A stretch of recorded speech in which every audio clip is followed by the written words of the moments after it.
Hello and welcome back to R33 Homestead. Today we are here on this gorgeous Saturday morning. I believe it's October 8th. And we are getting ready to butcher some chickens. So we're going to go ahead and process 24 Cornish Crosses today on the Homestead. And we also got a new toy, the Yardbird chicken plucker. We've never used a chicken plucker before, but we'll get a little video of that as well. We've processed chickens, but it's been a few years. So we were watching YouTube videos this morning with our coffee and just kind of refreshing our minds on what needs to be done and how and all that stuff. So we're ready to rock and roll now. I'll get a little video of the setup and then we'll get started. All right, here we are back at R33 Homestead, and let me show you what we got going on. Pretty similar to the rabbit setup.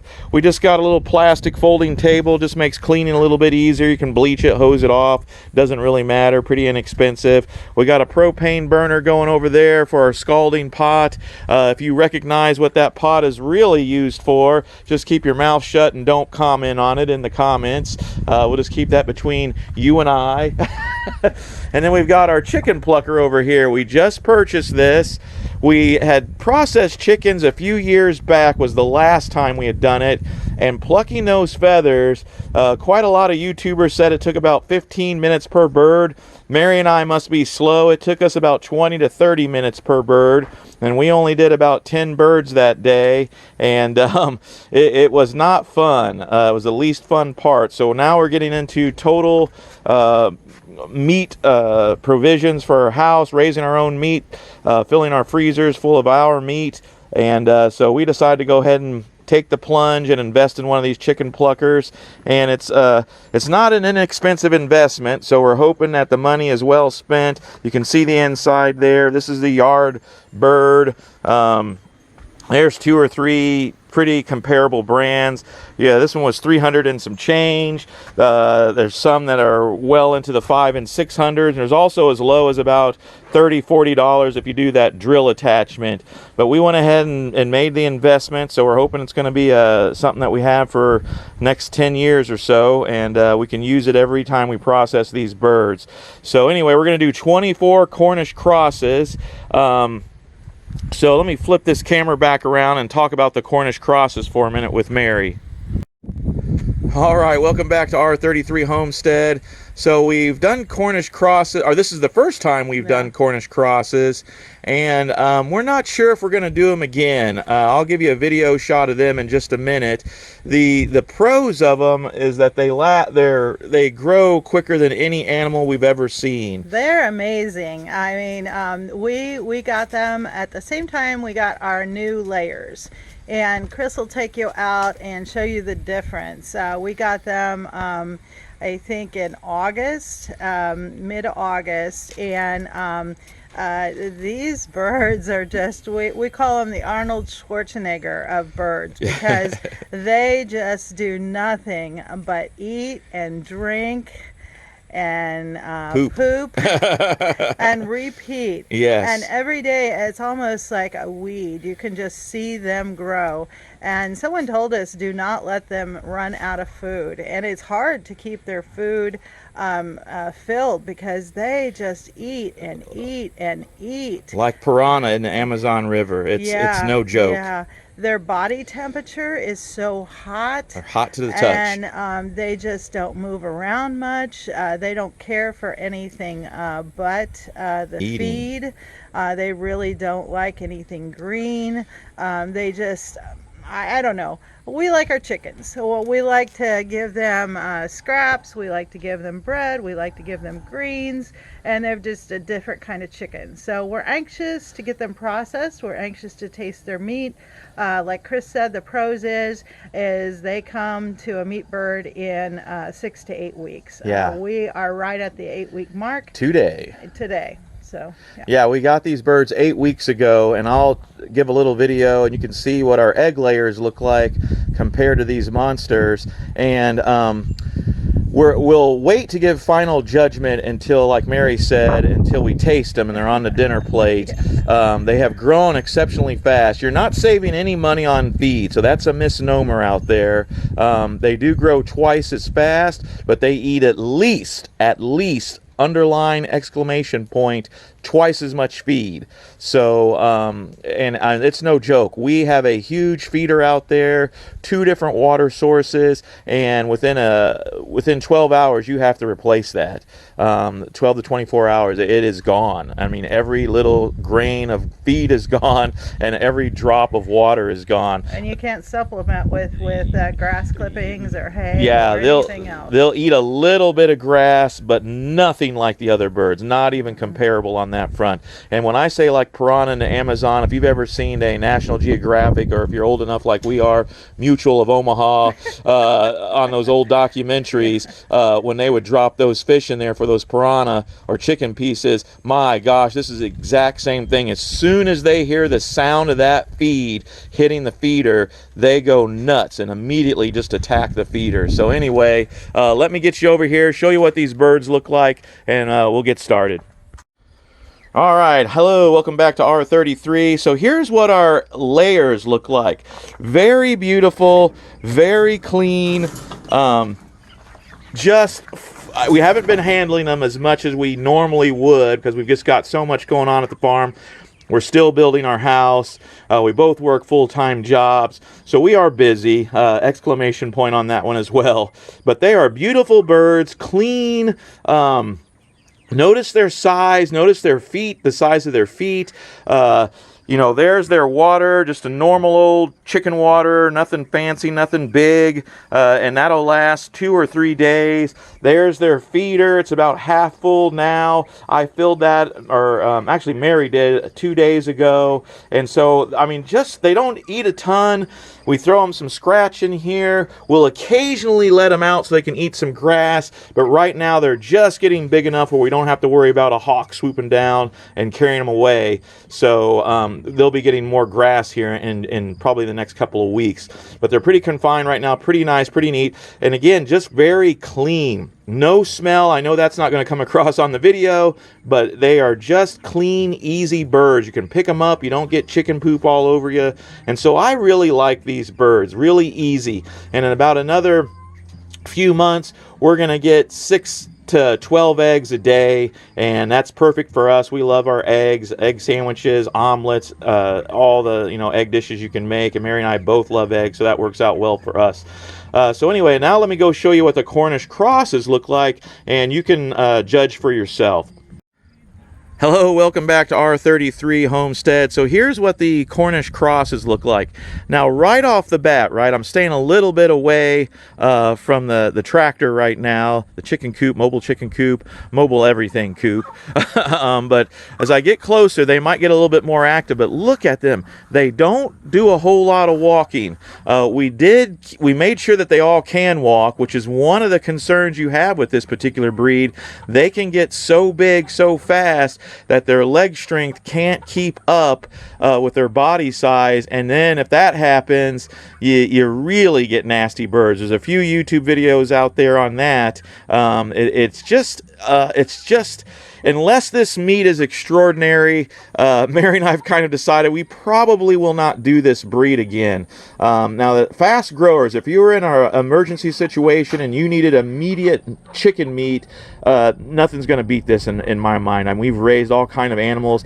They have just gotten to size so quickly, it's frightening. But look at that. That feeder was filled yesterday right after work, so about 5:30. Mounded over the top almost to the handle, and it is gone. We are about noon on Saturday, so that whole thing is gone. Here we've got a 5-gallon waterer. It's dry. We've got a rubber pig feeder in there that we also top off with water. It's got about 1 inch of water left in it. So they are literally out of food and just a little bit of water left. But these birds are lazy, and they don't move at all until it is time to eat. And if you notice their feathers, it is just covered in shit and their excrement, and it's just you can't smell it. The layers, no smell. Within 5 yards of this chicken tractor, Horrible smell, right? I mean, it's feces. I can't move it fast enough to keep the bottom wire from filling up with poop. We have cleaned this thing in 8 weeks twice, and it is just caked again with poop. I'm gonna have to lay it on its side with the tractor, and we're gonna have to hose it out and get it all clean, because it is just nasty. But these birds are probably around 6 to 8 pounds each after being processed, after being dressed, and that is priceless, right? So I mean, again, 6 to 8 weeks, you have a 6 to 8 pound bird on the table. So that part, it's undeniable. They're great at that, but they are messy, stinky birds, and we're used to playing with our farm animals a little bit, having our city friends come over from the university town and hang out at the farm, and lots of people get excited. They've never held a chicken before, or haven't done it since they were little kids, or on their grandpa or grandma's farm in the Midwest here, and so they get excited. But these birds you can't do that with. They're just too nasty, too messy, and no one wants to get chicken poop all over their shirt and hands and pants and such. So anyway, here's what the birds look like. They're good looking in terms of size, and they're all healthy. They all can walk. If I walked in there and started messing around, that'll stir up the flock, but that's what they look like. We're going to go ahead and get started now with the processing. For this video, I'm not really going to go into the detail that I did on the rabbit video. We got a little bit of feedback, and that's really not why. Mary and I are both farmers at this point, and we're into this all in, and it doesn't bother us at all. And we like to put videos out there so people can see. But there's enough chicken processing videos out there that we felt that we can just kind of skip that on the video, and we'll show you what they look like along the way, but I'm not going to show you actually taking the life and then bleeding it out and then defeathering it, or scalding it, then defeathering it, and then gutting it. We're going to skip that for this video. So if you're looking for that information, I'll put some links down in the description, some great videos, a couple of which we watched this morning, and a couple others we remember from when we first started this 5 or 10 years ago. I'll look for those as well. They were really good, and and again, there's plenty out there on the internet, YouTube, and etc. So this video is just about how we're doing stuff, and I just wanted to show you the size comparison. I mean, these birds are huge compared to those layers. Twice the size at least. Same age. Came on the same day. Same Murray McMurray box. So that gives you a point of reference. All right, everybody. Let's get to the next step. Live. All right, everybody. Hello. Welcome back to R33 Homestead. What we've done is I've gone ahead and bled 2 chickens out. It's over there where we did the hopper popper, if you watched our rabbit video. And so I've got 2 birds in the bucket here. I'm going to scald them in our 150-degree water, and then I'm going to go ahead and put them in the Yardbird plucker. So 1 bird at a time is what we've been doing, and it's been working great. This was worth every penny. So if you're in the market for a plucker, I would definitely consider the Yardbird. The few videos that you'll find on the internet are older versions, and they fixed all the weaknesses that people are complaining about on those previous versions. They got a brass fitting here now. The hose fits on nice and tight. They got 1 big opening on the bottom, so your 5-gallon bucket goes underneath the bottom, catches all the feathers and water and junk. And so they've made some good improvements on here. It's a Amazon for less than $400, about $380 I think is what I got this one for. $380 something or $370 something. The next one up from this is the one that's on the Living Traditions Homestead YouTube channel, and it's about almost $200 more. So it's an investment, but it's worth it. So let's go ahead and get this going. So we got 150-degree water. The birds are dirty, way dirtier than our layer. So we just put them in here for about 15 seconds. I just swish them around, counting in my head: 1 1,000, 2 1,000, 3 1,000, 4 1,000, 5 1,000, 6 1,000, 7 1,000, 8 1,000, right? So we're counting up to about 15 seconds, 20 seconds. I'm not too worried about it. We're not too picky. We don't care if the skin rips a little bit or bone pops out. We haven't had one yet, but if it happens, it's okay. What you want to do too is we got a little soap in here. The instruction book of the Yardbird actually recommends this, and a couple of people on YouTube said that. We've never done that part before. Put a little Dawn dish soap in there, helps get some of that feces off the feathers, but more importantly, it's breaking down the oil on the feathers and letting that warm water penetrate. So the feathers coming out, I'm gonna give it a little bit more. That one was a little still hard to come out of there. Swishing it around, back and forth, up and down. Got some bubbles there. Oh, that's better. So once they're out of that baby, we're gonna put them, you gotta turn your Yardbird on first. Get it spinning before you throw the bird in. And just drop that bird in here. About 20 seconds. And about 90% of those feathers are gone. It's not perfect, but it is a hell of a lot better than hand plucking feathers. If you've ever hand plucked feathers from meat birds, that is a day spent wasted.